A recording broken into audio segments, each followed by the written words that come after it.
Friends, Namaskar. I am Grijesh Kumar. You are welcome in this video. Friends, this video is based on remaining part of previous video, which has been created for TET English preparation.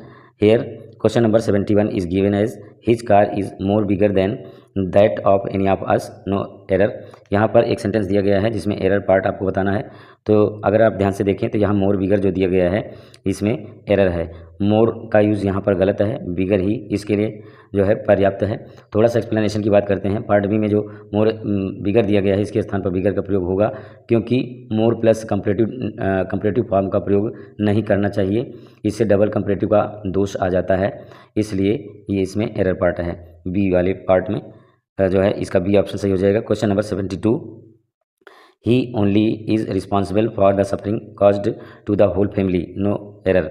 यहाँ पर भी आपको error part बताना है। तो अगर आप ध्यान से देखें तो पार्ट ए में ही एरर है। यहाँ पर ये जो दिया गया है ही ओनली इज़ रिस्पॉन्सिबल, ये इसमें जो है एरर है, क्योंकि थोड़ा सा अगर एक्सप्लेनेशन की बात करें तो पार्ट ए में ओनली का प्रयोग ही के पूर्व होगा, क्योंकि ही ओनली का प्रयोग जो है सामान्यतः उस शब्द के पूर्व होता है जिसकी ओर ये विशेषता बताता है, अर्थात जिसको ये मॉडिफाई करता है।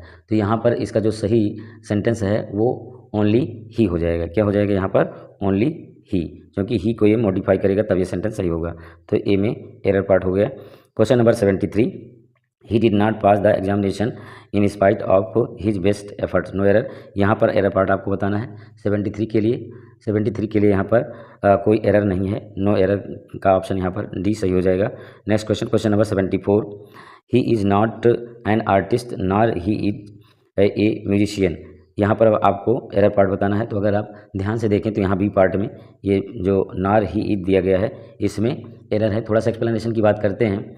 यहाँ पर पहला क्लॉज जो दिया गया है ये अफर्मेटिव सेंटेंस में दिया गया है, और ऐसे अफर्मेटिव सेंटेंस में सो से आरंभ होने पर क्लॉज के इन्वर्जन जो पार्ट हैं उसका यूज़ किया जाता है, अर्थात वर्ब प्लस सब्जेक्ट का प्रयोग किया जाता है। जैसे एग्जांपल के लिए यहाँ पर ले लेते हैं he likes you so I do. तो उस हिसाब से यहाँ पर ये जो है एरर है। इसका सही जो होगा वो हो जाएगा नार इज ही। इसका सही हो जाएगा नार इज ही।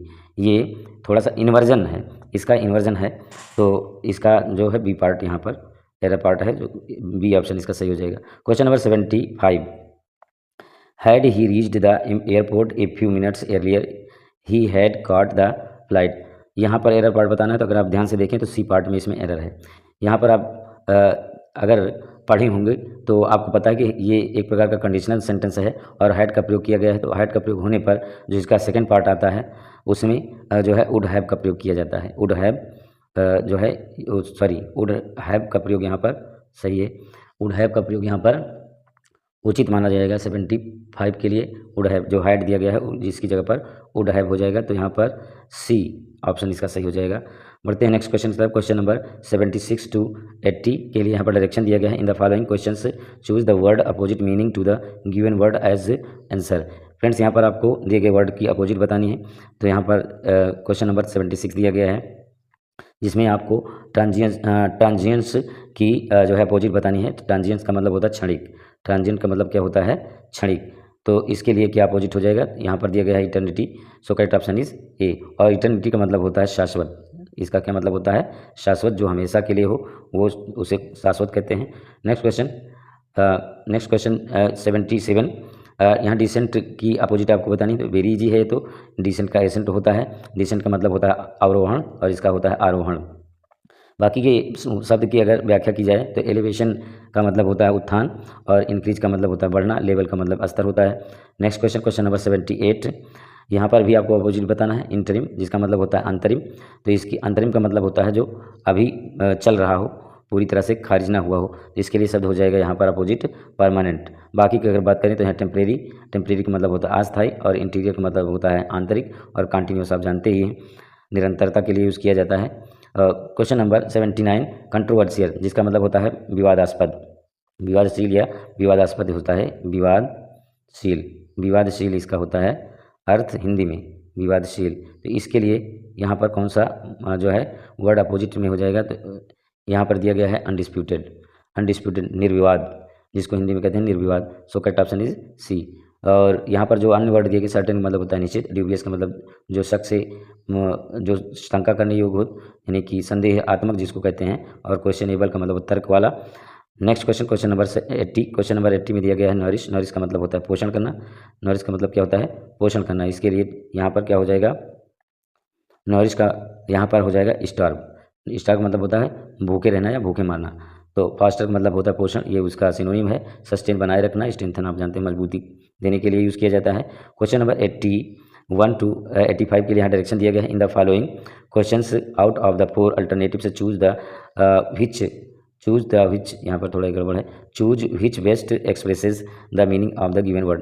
कहने का मतलब ये है कि आपको यहाँ पर सिनोनिम बतानी है। तो क्वेश्चन नंबर 81 दिया गया है गार्निश। गार्निश का मतलब होता है सजाना। गार्निश का मतलब क्या होता है? सजाना। इसके लिए यहाँ पर कौन सा वर्ड सिनोनिम हो जाए? तो एडोन यहाँ पर दिया गया। एडोन का मतलब भी सजाना होता है। बाकी के वर्ड की अगर बात करें तो ऑनर का मतलब होता है सम्मान। रेस्पेक्ट का मतलब भी सम्मान होता है। ओबे का मतलब होता है आज्ञा पालन करना। और क्वेश्चन नंबर 82 दिया गया है एबेंडन। एबेंडन का मतलब होता है त्याग देना। यहाँ इसका सिनोनिम हो जाएगा फॉरसेक। फॉरसेक का मतलब भी होता है त्याग देना।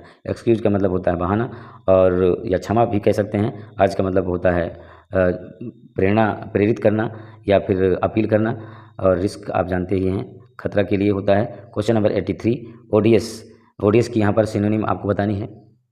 83 के लिए ऑडियस की सिनोनिम यहाँ पर, ऑडियस का पहले अर्थ आपको बता देते हैं। ऑडियस का मतलब होता है घृणित। इसका मतलब क्या होता है? घृणित। तो इसके लिए यहाँ पर सिनोनिम के रूप में कौन सा वर्ड हो जाएगा, ये आपको ऑप्शन से बताना है। तो इसके लिए हेटफुल यहाँ पर दिया गया है। बाकी रॉटन का मतलब होता है सड़ा हुआ। इनफेमस का मतलब होता है नोटोरियस अर्थात कुख्यात। और सिक मतलब होता है बीमार। Question number 84 petition. पेटिशन का मतलब होता है याचिका। क्या होता है? याचिका। याचिका इसका अर्थ होता है हिंदी में। इसके लिए हो जाएगा अपील।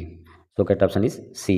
बाकी की अगर बात करते हैं यहाँ पर, बाकी वर्ड के रोटेशन का मतलब घूर्णन होता है। एडमिनिस्ट्रेशन का मतलब होता है प्रशासन। और वैकेशन का मतलब होता है व्यवसाय से। Question number 85 preposition. यहाँ आपको इसकी सिनोनिम बतानी है तो इसका प्रपोजल हो जाएगा।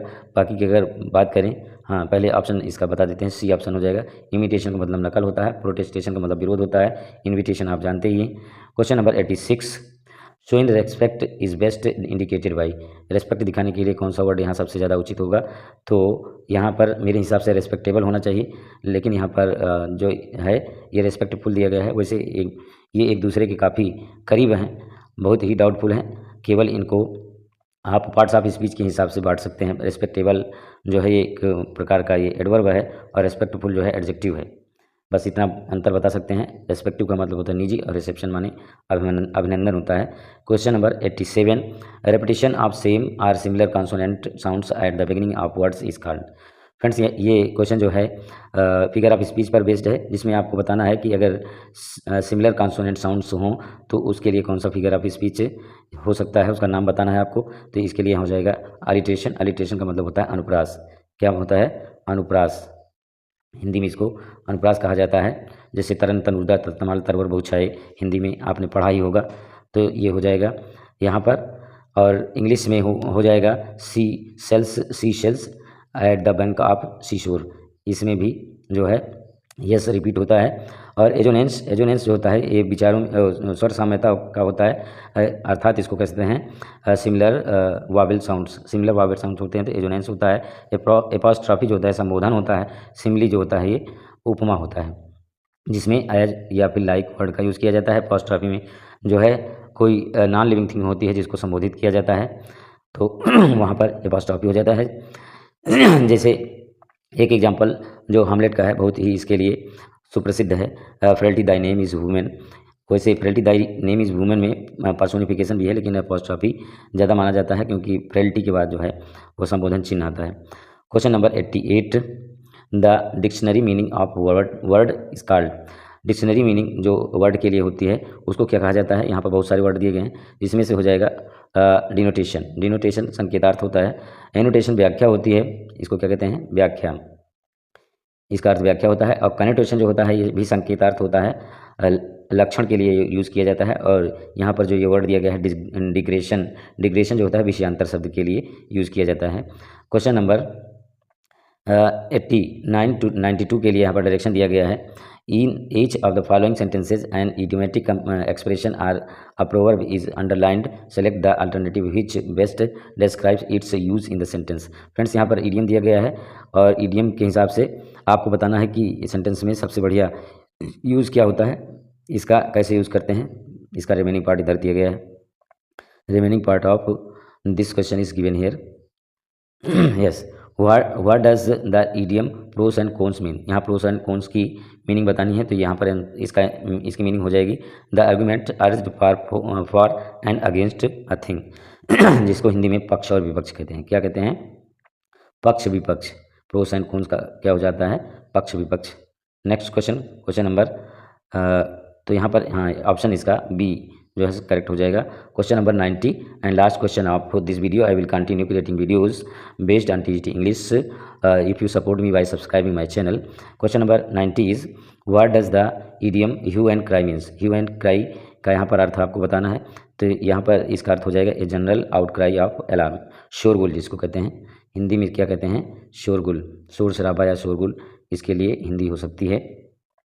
तो इसका सही ऑप्शन यहाँ पर हो जाएगा सी। फ्रेंड्स, आज की वीडियो में बस इतना ही। यदि आपको वीडियो अच्छा लगे तो लाइक करें, ना अच्छा लगे डिसलाइक करें। कमेंट करना बिल्कुल भी ना भूलें। यदि कमेंटेबल कोई भी बात है तो कमेंट अवश्य करें। और यदि इस वीडियो से आपको कुछ लाभ मिलता है तो please support me and subscribe my channel to get notification as soon as you wish. Thank you very much for watching this video and sharing your valuable time for watching my videos. Thank you once again.